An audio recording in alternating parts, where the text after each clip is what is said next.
Thank you, Dean Lynn, Professor Jewell, Dean Reed. I am honored to be here to address this class.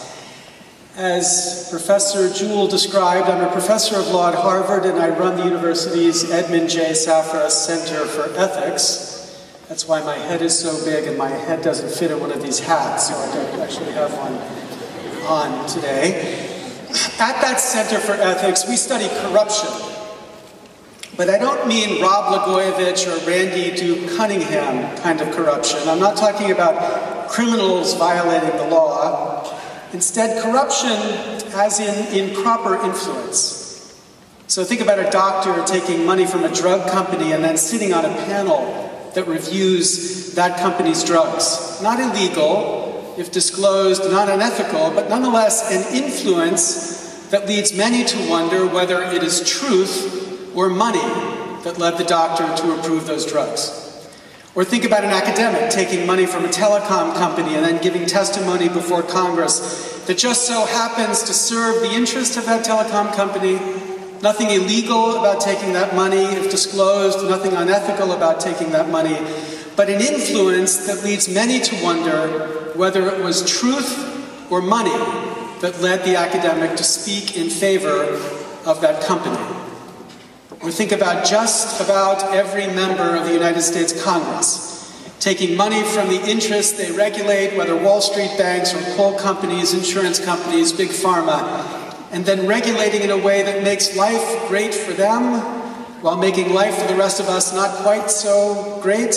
Nothing illegal about taking that money, if disclosed, nothing unethical, but an influence that leads many of us to wonder whether it is truth or justice that leads Congress to care about them, or whether it is just the money. Now, I tell you about this about me, because I want to establish my own expertise about corruption so that I have the authority, the standing to say this. My being here today as your graduation speaker is totally corrupt. There are plenty of brilliant and successful souls who would have loved the honor of addressing this graduating class of lawyers, but I am here because I begged. And I begged because my nephew is one among you. And the love and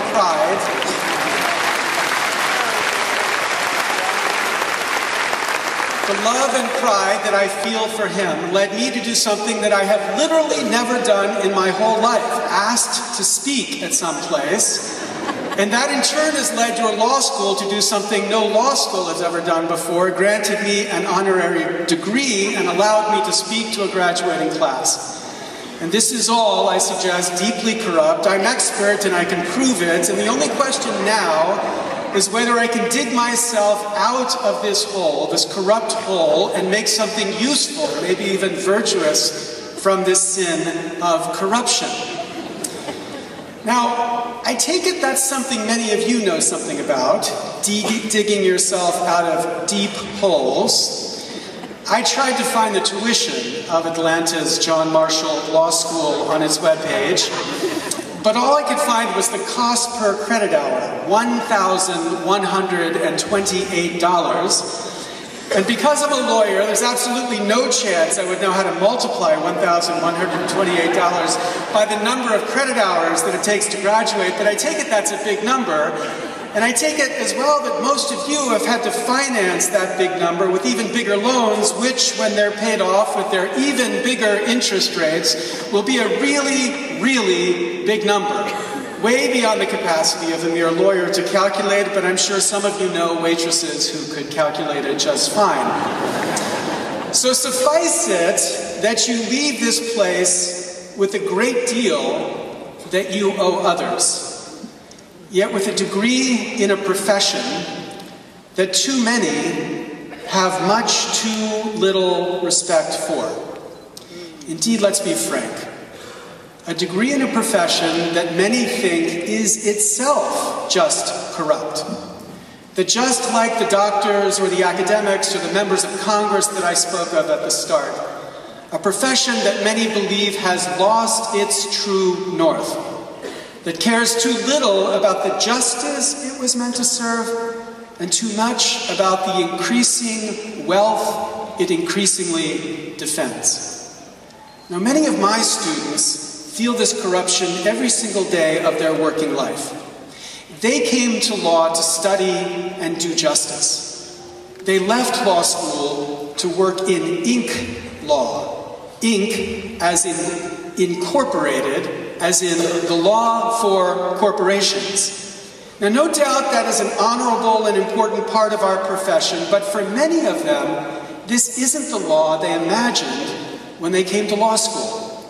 They go through their whole career never meeting a client who is a real person, only clients who are representatives of the persons we call corporations.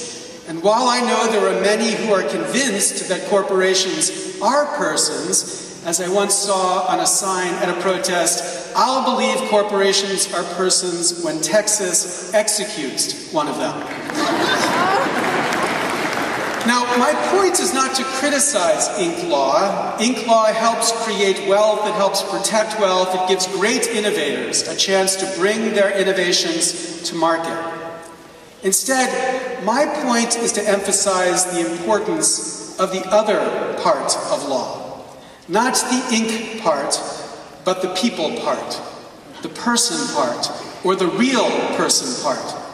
The part that touches real people with real problems.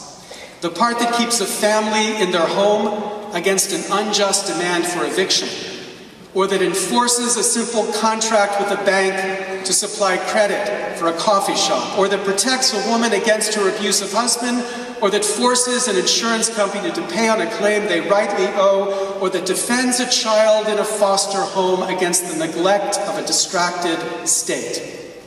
This too is law. The law of Aaron Brockovich, not the law of Cravath, Swain, and Moore. But here's the thing about this law. No one today thinks it works well. There are plenty of lawyers in ink law who go home at the end of the day and feel that that system works, that their clients got the process they were due, their arguments were heard, their interests were fairly considered, if through litigation in a federal court with great judges, beautiful carpet, and clean bathrooms. If through a transaction, a deal cut in a conference room at the Four Seasons Hotel. No doubt these lawyers work insanely hard. But the system rewards them with the sense that the system works. Not so with the law of real people. There is no one in the criminal justice system who believes that system works well. There is no one in housing law who believes this is what law was meant to be. In contracts, you read about disputes involving tens or maybe hundreds of dollars, the disputes of ordinary people. These disputes are not for the courts anymore, or if they are for courts that many of them are an embarrassment to the ideals of justice from our tradition. The law of real people doesn't work, even if the law of corporations does. Now, if I were to don my reformer's cap and turn to the question that I spend most of my time now addressing, the corruption of our democracy by the corrupting influence of money, I'd say, and who is surprised by this?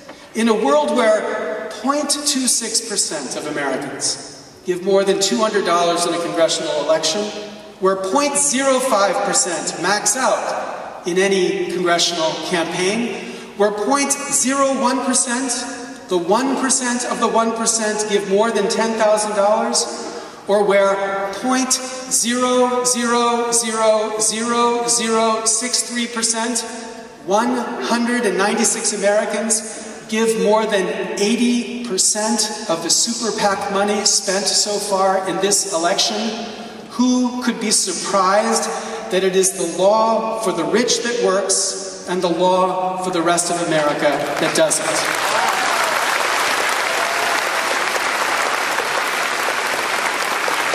This corruption, we lawyers are responsible for. And we lawyers will only earn back the respect of the people when we show the people that the law serves the people well, that it serves them quickly, that it serves them efficiently, that it serves them justly. Now, John Marshall, whose name this law school borrows, was not actually among the framers who drafted our Constitution. Among those framers, though, there were businessmen, farmers, scientists, physicians, and even some lawyers. Now, no one could doubt the progress that business has made in the 225 years since our Constitution was drafted. That progress is extraordinary. Likewise, the drafters would certainly be in awe of the progress in farming. Lack of food isn't America's problem, too much food is. Ben Franklin, the most famous American scientist and most beloved of the founders, couldn't even conceive of an iPhone, let alone a handheld calculator. And Dr. James McHenry, who studied with the framing generation's most famous doctor, Dr. Benjamin Russ, still believed that bloodletting was the best way to deal with most illness. In all of these fields, we as a people have made enormous progress. Yet the story of law is more ambiguous. We today can pronounce the word equality. Our framers stumbled over that idea, and we today can be proud of the range of citizens that we count as equal as compared with those they plainly and wrongly excluded. But if you think about the law day to day, the law as it affects ordinary people, it was clear the law then was aimed at a more pedestrian crowd, at ordinary citizens and ordinary problems. And it was clear the greatest lawyers worked first on the law aimed at that pedestrian crowd, the law aimed at ordinary citizens and ordinary problems. But since that time, since the founding, we've seen little progress in this aspect of the law. Indeed, we've seen only an accelerated retreat. We can cure cancer today. We could, if we chose, feed every human on the planet 3 times over.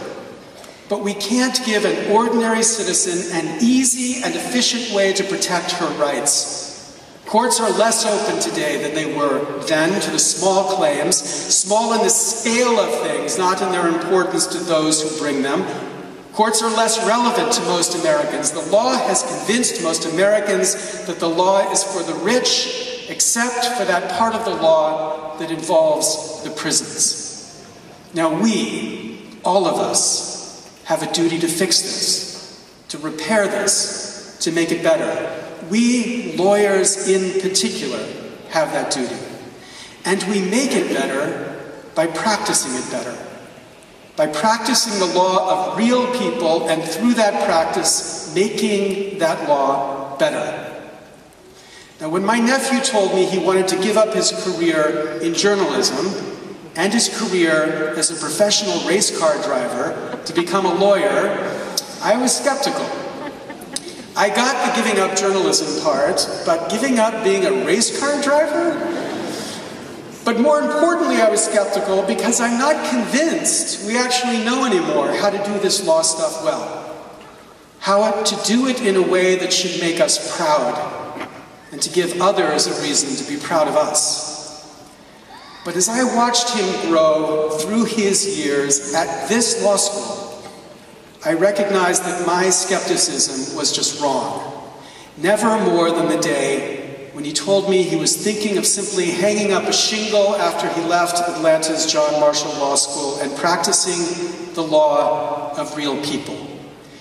Because he is a brilliant and generous and playful and smart soul, and he will have a life that almost none of my students have. Every day he will meet the people he is trying to help, and some days he will feel that he has helped them. He has the talent to make people law better. This law school has given him the right and the will to make people law better. And so I begged the Dean to allow me to celebrate this day with him, and therefore with you, because I wanted him and you to hear this one thought. When you practice this law of real people, when you experience the way the law fails real people, when you see that the only medicine that you have to prescribe, bloodletting, helps no one except the vampires, recognize this: there is no one who could justify the system we've allowed to evolve. There is no one who could defend its failures. But the men, and okay, only men and only white men, and mainly white men with property, who gave us our nation, also gave us a promise of something more than this. And so when you experience this law of real people, you should feel entitled to demand that it work better. However bad it is, you should be proud of your work, but remain proud only if you do something to push it to become as great as our proud tradition promised it would be. When Lyndon Baines Johnson took up the cause of civil rights, he was told by his advisors that he just couldn't do it, that he would lose in the United States Senate and doom his presidency. "What the hell is the presidency for?" he replied, and then passed the Civil Rights Act of 1964. Well, I say to you, what the hell is being a lawyer for? You are as great as your proud parents hoped you would be. That's what they feel today, as they watch you today accept this degree. They stand with you today, those who watched you grow up and now celebrate the promise of your life. But as you begin as a lawyer, as you begin to dig yourself out of the financial hole that you are in, as you enter a field too many think is just corrupt, don't think just about them. Think also about those who will 40 years from now look up to you and ask, what did you do then? Think of your kids and their family. Think of the work they will see. Think of the reward they will recognize. For like you, they won't respect you for your money only, or for your fame, or for your incredible good looks. They will love you, no doubt, regardless, but they will only respect you for what you did, for who you became, for how you left the world, for how you made the law, people law, better. Leave it better, lawyers, than we lawyers have given it to you, than we, the lawyers who have educated you, have given it to you. Leave it in a place that your mother and your daughter, your father and your son could respect. Not corrupt, but true. Not just rich, but rich. For what the hell is being a lawyer for? Congratulations to Atlanta's John Marshall Law School class of 2012. Congratulations to you and everyone who got you.